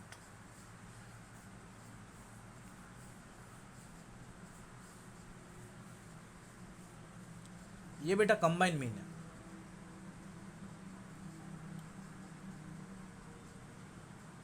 वो इंडिविजुअल का है ना बेटा, ये सिर्फ ग्रुप ए का एरिथमेटिक मीन है, ये सिर्फ बॉयज़ का एरिथमेटिक मीन है, ये सिर्फ गर्ल्स का है, इनका कॉम्बिनेशन करके हम आंसर निकाल रहे हैं, इसके लिए कंबाइन मीन। ठीक, यस यस यस यस, ठीक। No replies at all. Out of 26 students, only one replied. Shimaila, Sheikh Shimaila replied. What about others? नहीं समझा तो नो लिखो, तो मैं आपको फिर से एक्सप्लेन कर दूँ। करण इज सेइंग यस। जितने क्वेश्चंस आप सॉल्व करोगे ना, संगीता क्या नहीं समझा? संगीता सेड नो, क्या नहीं समझा? कौन सा एन, कौन सा एन बेटा? हाँ, विच वन? मीन कौन सा, ये क्वेश्चन का या ये क्वेश्चन का? हाँ, इसमें कौन सा मीन, मतलब टोटल पूरा क्वेश्चन समझाऊं? Okay okay. In a college having 70% girls, girls कितने हैं? मतलब मान लो 100 लोग हैं, 100 लोग में से 70 गर्ल्स है, ठीक है। तो गर्ल्स कितने? 70, तो बॉयज़ कितने रहेंगे? 30, मतलब हमें नंबर ऑफ स्टूडेंट्स मिल गए। Keep your mic unmute Sangita, Sangita keep your mic unmute. हाँ, तो नंबर ऑफ स्टूडेंट्स मिल गए। उसमें क्या बोलते हैं? The average of students opting for C A is 25%। यहाँ पे गर्ल्स है, बॉयज़ नहीं बोल रहे हैं। जो ये 100 लोग हैं उनमें से कितने लोग सी ए के लिए जाएंगे? 25%। तो उन्होंने क्या बोला? एवरेज ऑफ स्टूडेंट्स, मतलब जो स्टूडेंट्स का एवरेज है ओवरऑल स्टूडेंट का, वो कितना दे के रखा है? 25 दे के रखा है, बराबर। फिर आगे क्या बोलते हैं? If the average of boys opting for C A, जो सी ए के लिए जो बॉयज जाएंगे उनका एवरेज 15 दिया है, ठीक है। नंबर ऑफ बॉयज कितने? 35, तो उनका सी ए के लिए जाने का चांसेस कितना है? 15, बराबर। और पूछा है कि गर्ल्स का कितना रहेगा, तो गर्ल्स का एवरेज हमें पता नहीं था। मैंने क्या किया? Mean into number of boys कर लिया, 15 इंटू 30 कर दिया 450, girls into 70 number of girls कर दिया, 70 इंटू जी बार, क्योंकि जी बार मुझे वैल्यू निकालनी है, पता नहीं है। फिर मैंने क्या कर दिया, नंबर इंटू मीन को क्या कर दिया, ऐड कर दिया because of the formula 450 plus 70 G बार, ठीक है। और फिर इधर नंबर्स को ऐड कर दिया, मीन को ऐड करने का नहीं है, ठीक है। तो 30 प्लस 70 हो गया 100। फॉर्मूला क्या कहता है, बॉयज़ का mean into number of boys plus girls का mean into number of girls divide by total number of students. मुझे क्या मिलेगा, पूरे कॉलेज का एवरेज, ठीक। तो देखो यहाँ पे, तो बॉयज़ इंटू उनका average plus girls into girls का average divide by number of student कितने थे 100 इक्वल्स टू पूरे कॉलेज का एवरेज कितना था 25।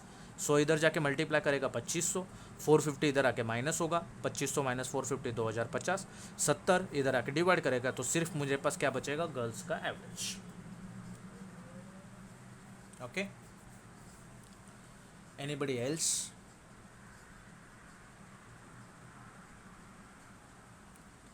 ठीक है, तो now we will move to the next concept called as weighted arithmetic mean. सब जितने भी अरिथमेटिक मीन है सब एक्स बार से दिखाएंगे, बस इनका बात करने का तरीका अलग अलग होता है, ठीक है। जनरली जब हम नॉर्मली बात करते हैं, ठीक है, तो each data value is equally important. मतलब क्या, इसके पहले आपने जितने भी क्वेश्चन सॉल्व किए, ये जो क्वेश्चंस थे, ठीक है, जितने भी क्वेश्चंस आपने सॉल्व किए, ये अरिथमेटिक मीन का ये वाला क्वेश्चन सॉल्व किया, फिर आपने ग्रुप डेटा का सॉल्व किया, जो भी आपने सॉल्व किया, यहाँ पे हर एक जो वैल्यू जैसे इधर 5 6 3 हर एक इक्वली इंपॉर्टेंट है, ठीक है। वैसे यहाँ पे जो है, यहाँ पे 10 20 30 ये इक्वली इंपॉर्टेंट था, यहाँ पे ये जो 3 5 10 12 16 ये इक्वली इंपॉर्टेंट था, तो हर एक वैल्यू क्या था, इक्वली इंपॉर्टेंट था, ठीक है। लेकिन अगर हम प्रैक्टिकली बात करें, practically some values are very important। Very important मतलब क्या, उनका वेटेज बढ़ जाता है, दे हैव सम वेटेज, ठीक है, उनका वेटेज क्या हो जाता है, बढ़ जाता है, ठीक है। जैसे कि हमें ये सब कुछ सिखाया जाता है, then x4 w4 x5 w5 हो गया, फिर उनका क्या करना है, एडिशन wx यहाँ पे मैंने कर दिया, उनका एडिशन कितना आया 319 डिवाइडेड बाय w1 w3 का एडिशन, मतलब w's का एडिशन कितना आ रहा है 20। तो इसका अगर हम डिवीजन करेंगे 319/20 तो ये आता है 15.95। ये आ गया आपका वेटेड अरिथमेटिक मीन का वैल्यू, खत्म, एज सिंपल एज दैट।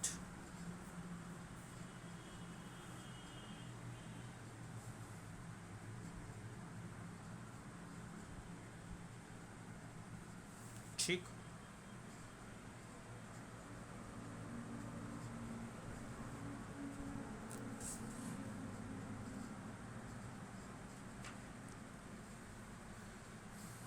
चलो, now I want you guys to solve one question for me which is related to your weighted arithmetic mean, ठीक, आपके वेटेड अरिथमेटिक मीन से ही रिलेटेड है। And the question for you is,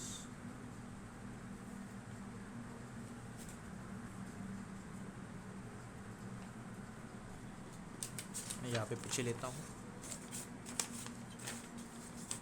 weighted arithmetic mean में continuous data वाला part नहीं आएगा, group data नहीं आएगा, यहाँ पे हमेशा ऐसा ही क्वेश्चंस मिलेगा। Question is calculate the arithmetic mean and weighted arithmetic mean, किसका निकालना है। तो यहाँ पे मैं दे रहा हूँ डेजिग्नेशन,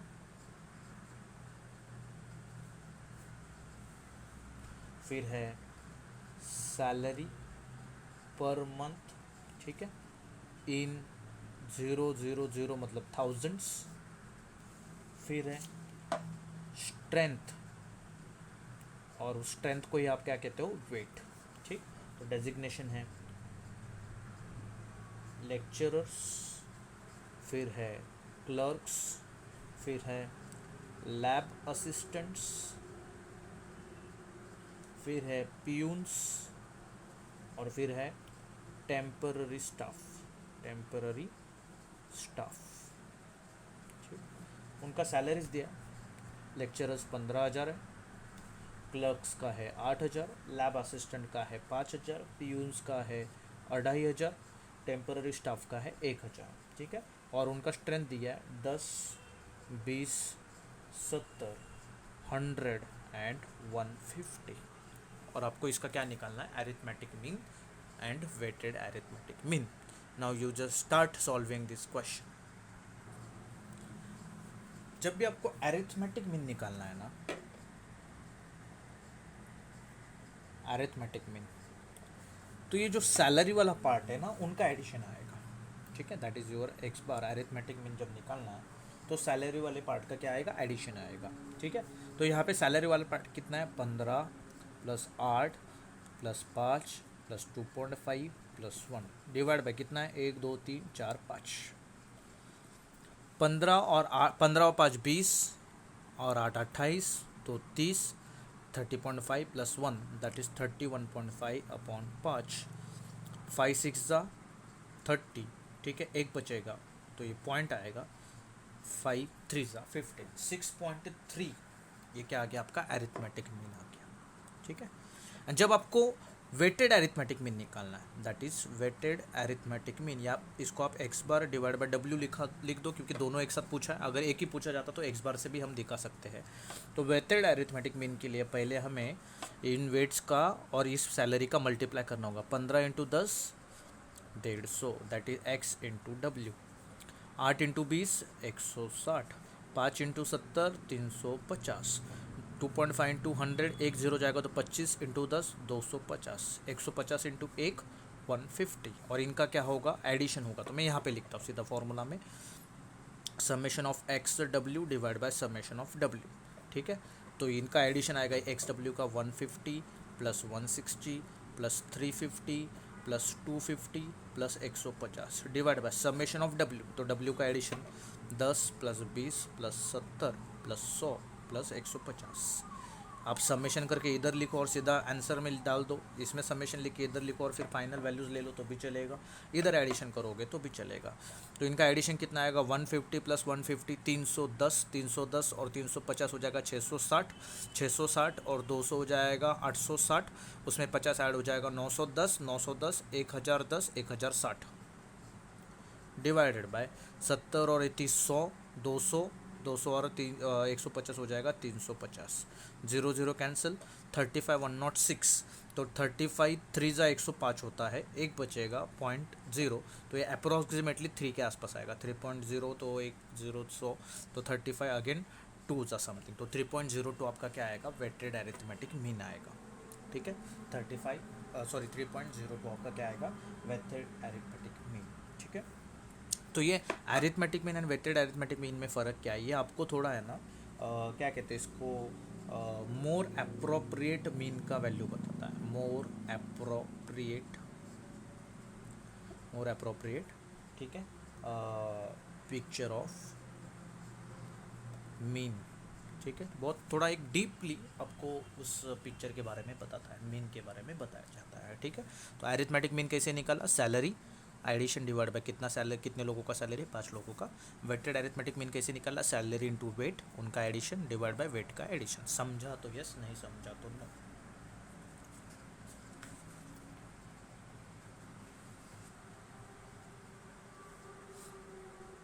ठीक है, तो एक अभी लास्ट क्वेश्चन लेते हैं इस वेटेड अरिथमेटिक मीन से रिलेटेड। लेट्स सी कि कितने हम लोग परफॉर्म कर पाएंगे। क्वेश्चन थोड़ा सा लेंदी है, सॉल्यूशन भी उसका उस हिसाब से है। तो लेट्स सी, क्वेश्चन इज, और बहुत ही इंपॉर्टेंट है, याद रखना, वेरी वेरी इंपॉर्टेंट। जब भी मैं वेरी वेरी इंपॉर्टेंट बोल रहा हूँ तो ध्यान देना ज़रा कि मैं क्यों वेरी वेरी इंपॉर्टेंट बोल रहा हूँ। Question is, 3 candidates A, B, C appear for interview। 3 लोग हैं, वो इंटरव्यू के लिए अपियर कर रहे हैं। ठीक है, दे वेर असिस्ट, उनका असिस्टमेंट हुआ, they were assist on various grounds. अलग अलग चीज़ के ऊपर उनका क्या हुआ, असेसमेंट हुआ. Find the weighted arithmetic mean for the performance of each of the candidates. हर एक कैंडिडेट का परफॉर्मेंस निकालना है of the candidate from the following data. जो नीचे दिया हुआ डेटा है उससे आपको परफॉर्मेंस कैसा है आपको कैलकुलेट करना है. डेटा क्या है, टाइप ऑफ असेसमेंट, कौन से टाइप का असेसमेंट किया गया है, फिर उसका वेटेजेस कितना रखा है, कि इसको कितना वेटेज देना है. जैसे होता है ना आप लोगों का एग्ज़ाम होता है तो थेरी को कितना वेटेज है 70%, असाइनमेंट को कितना है 20% और आपके अटेंडेंस को कितना है 10%, तो वो वेटेज. ठीक है, तो वो वेटेज. फिर जो कैंडिडेट्स हैं ए बी एंड सी, कौन है ये कैंडिडेट्स. ठीक, तो उनको कितना मार्क्स मिला उसके बारे में चल रहा है. पहले उनको रिटन टेस्ट दिया गया, फिर उनका क्वालिफिकेशंस को कितना मार्क्स कंसिडर करना है वो है, और फिर उनके इंटरव्यू को कितने मार्क्स हैं. ठीक, तो रिटन टेस्ट को ज़्यादा वेटेज रहेगा दैट इज़ 5, फिर क्वालिफिकेशन को second that is 3 and interview को 2 वेटेज दे दी. तो ए कैंडिडेट को रिटन टेस्ट में मार्क्स कितना मिला 12, क्वालिफिकेशन में मिला 10 एंड इंटरव्यू में मिला 8. बी कैंडिडेट को रिटन में मिला 11, इन क्वालिफिकेशन में मार्क्स मिला 10 एंड इंटरव्यू में मिला 11. सी कैंडिडेट को रिटन में मिला 13, क्वालिफिकेशन में मिला 12, इंटरव्यू में मिला 5. ठीक है, और फिर नीचे लिया है also find the arithmetic mean of their performances. उनका जो परफॉर्मेंस है रिटन टेस्ट क्वालिफिकेशन इंटरव्यू में उसका क्या निकालना, arithmetic mean, and compare to results. है ना, बहुत तगड़ा क्वेश्चन है. ठीक है, अभी मैं इसका सॉल्यूशन स्टार्ट करता हूँ. इसमें दो पार्ट है, एक वेटेड अरिथमेटिक मीन है, एक सिंपल अरिथमेटिक मीन है. तो मैं वेटेड अरिथमेटिक मीन से स्टार्ट करता हूँ, फर्स्ट पार्ट. ठीक है, तो वेटेड अरिथमेटिक मीन क्या हो जाएगा, ध्यान देना. Normally x1w1 plus x2w2 plus x3w3 divided by w1 plus w2 plus w3. अभी यहाँ पे x1w1 x2w2 x3w3, तो ये w1 w2 w3 है. तो ये x1 x2 x3 a के लिए, x1 x2 x3 b के लिए, x1 x2 x3 c के लिए. तीनों का वैल्यूज़ अलग है. तो मैं यहाँ पे लिख रहा हूँ भी फॉर कैंडिडेट ए. तो उसका जो वेटेड अरिथमेटिक मीन है, वेटेड अरिथमेटिक मीन ऑफ ए क्या आएगा, उसका x1 कितना है 12, w1 है 5, x2 है 10, w2 है 3, x3 है 8, w3 है 2, divided by w1 w2 w3 कितना है 5 प्लस 3 प्लस 2. तो मैं यहाँ पे लिखता हूँ 12 into 5 60 plus 10 into 3 30 plus 8 into 2 16 divide by 5 3 8 और 2 10. एडिशन कितना होगा 60 और 30 90, 90 प्लस 16 106 अपॉन 10, तो जो क्या आएगा 10.6. वैल्यू के ऊपर ध्यान देना, कितना है 10.6. ठीक, नाउ अभी हम बात करेंगे for candidate B. Weighted arithmetic mean of B कितना आएगा, चलो स्टार्ट करते हैं. 11 इंटू उसका वेटेज 5, ये x1 x2 x3 है, 11 into 5, 11 into 5 plus 10 into 3 plus 11 into 2, 11 into 2 divide by weights का एवरेज 5 प्लस 3 प्लस 2. तो ये कितना होगा 11 5 55, 10 3 30 एंड 11 2 22 डिवाइड बाय 5 3 2 10. कितना आ रहा है 50, 55 और 30 85 प्लस 22 दैट इज़ 107, 107 अपॉन 10. तो इसका आंसर आएगा 10.7. ठीक है, बी के लिए. For candidate C, weighted arithmetic mean of C तो उसका कितना आएगा, अभी एक बार वैल्यू याद रखना, 13 5 12 3 5 2। ठीक है, क्या बोला मैंने, 13 5 12 3 5 2 डिवाइडेड बाय वेट्स का एडिशन, 5 + 3 + 2, 13 5 65, 12 3 36, 5 2 10 अपॉन नीचे 10 ही आएगा। तो ये कितना हो जाएगा, 65 + 35 100 और एक हो जाएगा 101 प्लस 10 हो जाएगा 111 अपॉन 10, तो ये हो जाएगा 11.1। ठीक, तो आपके पास 3 लोग हैं, तीनों का आपका वेटेड अरिथमेटिक मीन है। Now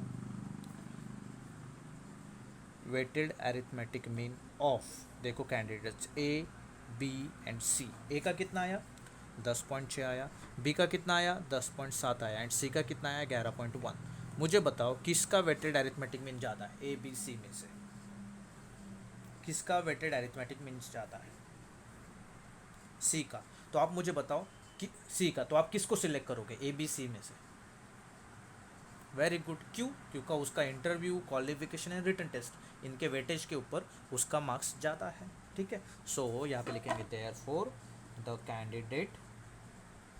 candidate C is best choice, लेकिन अगर वो नहीं बोलता है तो देन कैंडिडेट बी, अगर वो नहीं बोलता है तो कैंडिडेट बी, अगर ये भी नहीं बोलता है and at last choice is candidate A, अगर वो भी नहीं बोलता है तो कैंडिडेट ए। क्यों, उनके मार्क्स देखो, एक का है 10.6, एक का 10.7, एक का 11.2, उल्टा जाएंगे, इसको पहला प्रेफरेंस, इसको दूसरा, इसको तीसरा। समझा तो यस, नहीं समझा तो नो।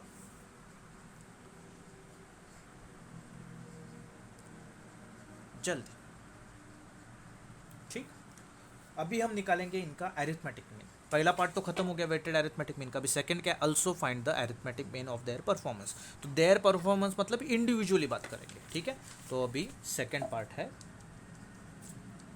क्या है second part, arithmetic mean of their performance. ठीक, तो arithmetic mean of their performance मतलब क्या आएगा पता है, x bar is x1 x2 x3 और 3 टेस्ट हुआ डिवाइड बाय 3। ठीक है, नाउ अरिथमेटिक मीन ऑफ ए, तो ए का अरिथमेटिक मीन, तो x1 x2 x3 का एडिशन होगा 12 + 10 + 8, 12 + 10 + 8 डिवाइड बाय क्या आएगा 3 आएगा, क्योंकि 3 टेस्ट है, 12 और 8 20 और 10 30, 30 अपॉन 3, तो ये कितना हो जाएगा 10।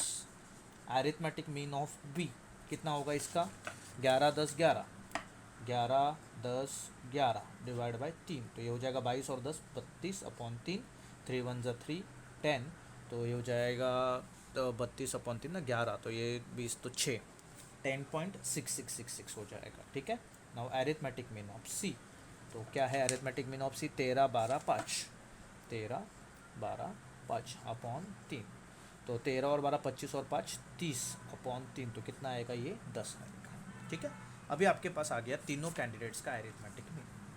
आगे क्या करें, आगे क्या करें, चलो now arithmetic mean of A B C, A का कितना है अरिथमेटिक मीन 10, बी का कितना है 10.66, सी का कितना है 10। ठीक है, तो देयरफॉर किस कैंडिडेट का परफॉर्मेंस बेस्ट है, आप मुझे बताइए, वेरी गुड, उसका स्कोर क्या है ज़्यादा, so best performance candidate is B. ठीक है, बराबर, लेकिन लेकिन लेकिन ए एंड बी का स्कोर सेम होने के कारण क्या आएगा, but and sorry not but and A and C done equal performance, दोनों ने कैसा परफॉर्मेंस किया, डन इक्वल परफॉर्मेंस। ठीक है, तो अभी मुझे बताओ, अगर मैं वेटेड अरिथमेटिक मीन लेता हूँ एंड मुझे बताओ winner in weighted arithmetic mean and सिर्फ अरिथमेटिक मीन। ठीक है, तो वेटेड अरिथमेटिक मीन में विनर कौन था, सी था, अरिथमेटिक मीन में विनर कौन था, बी था, बराबर। तो मुझे एक चीज़ बताओ, who is always superior, weighted arithmetic mean या अरिथमेटिक मीन, वेरी गुड। तो यहाँ पे लिखेंगे but weighted arithmetic mean is always better than arithmetic mean, क्योंकि अपने को मीन का अप्रोप्रिएट प्रॉपर गाइडेंस देता है।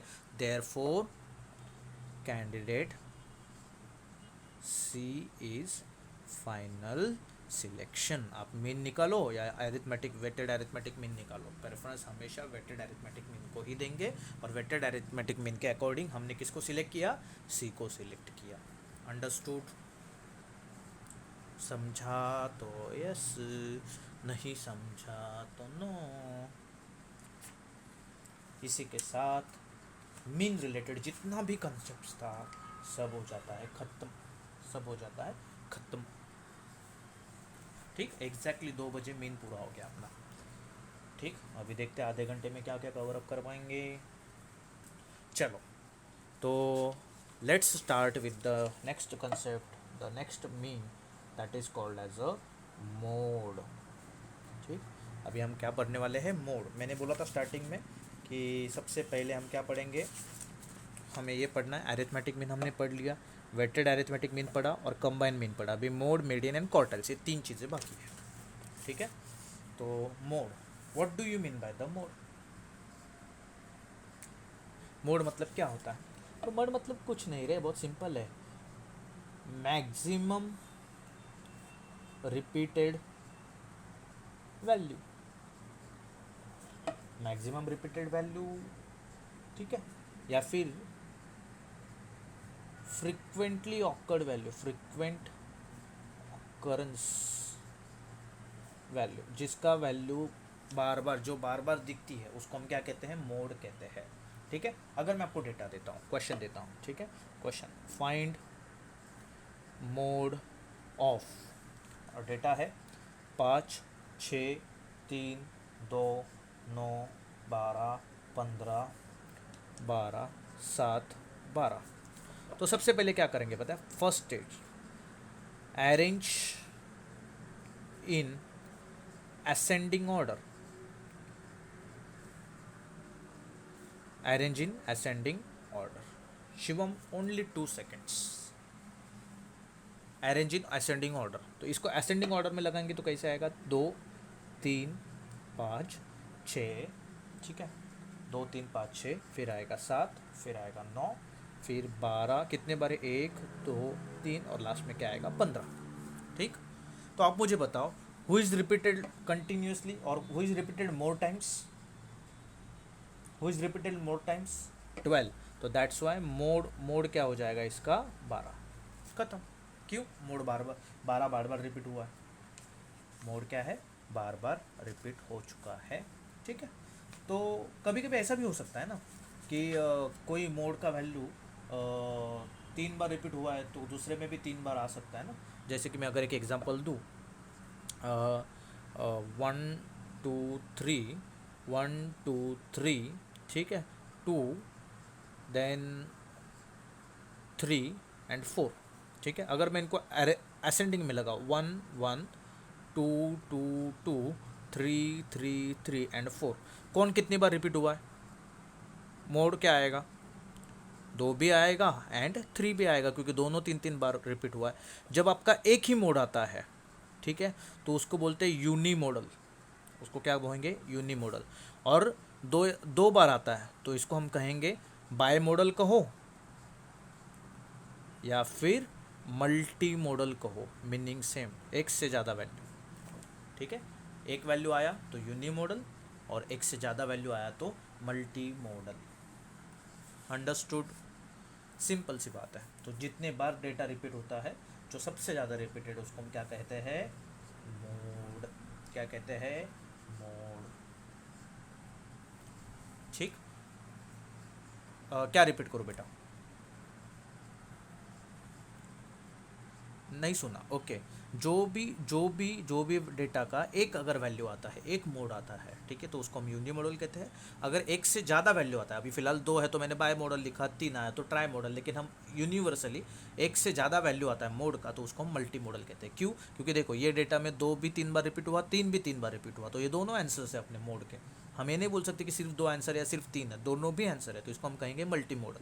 तो मोड मतलब क्या? जो वैल्यू ऑफ डेटा बहुत ज़्यादा बार रिपीट होता है, जो वैल्यू ऑफ डेटा क्या होता है, बहुत ज़्यादा बार रिपीट होता है, उसको हम क्या कहते हैं? Mode. Maximum repeated value. Done.